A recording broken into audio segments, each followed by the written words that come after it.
Pemerintah Indonesia melalui Kedutaan Besar Republik Indonesia membantu satu kapal ambulans kepada Timor Leste untuk bisa membantu memberikan perawatan kesehatan kepada masyarakat yang tinggal di Atauru dan Rayowa serta masyarakat yang tinggal di pesisir pantai Timor Leste dalam kasus emergensi.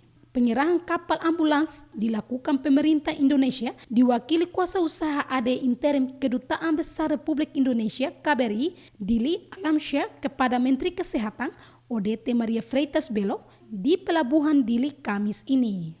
Menteri Kesehatan ODT Freitas Belo atas nama pemerintah melalui sambutannya mengapresiasi bantuan yang diberikan pemerintah Indonesia sebagai mitra untuk bisa membantu masyarakat di kawasan terpencil, khususnya penduduk yang tinggal di Atauru yang sangat sulit untuk mengakses transportasi.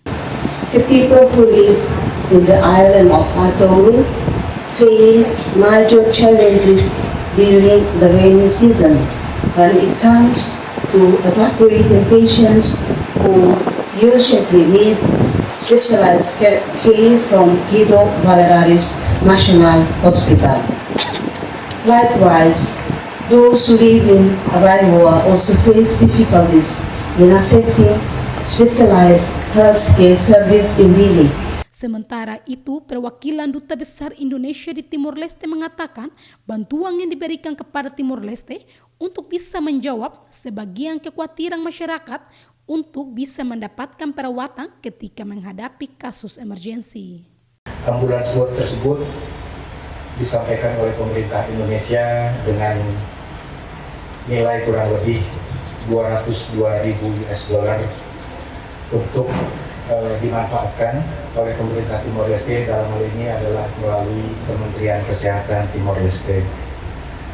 Di lain pihak, kapal ambulans yang diberikan pemerintah Indonesia kepada Timor Leste melalui Kementerian Kesehatan akan beroperasi di Li Atauru untuk memberikan perawatan emergensi kepada masyarakat.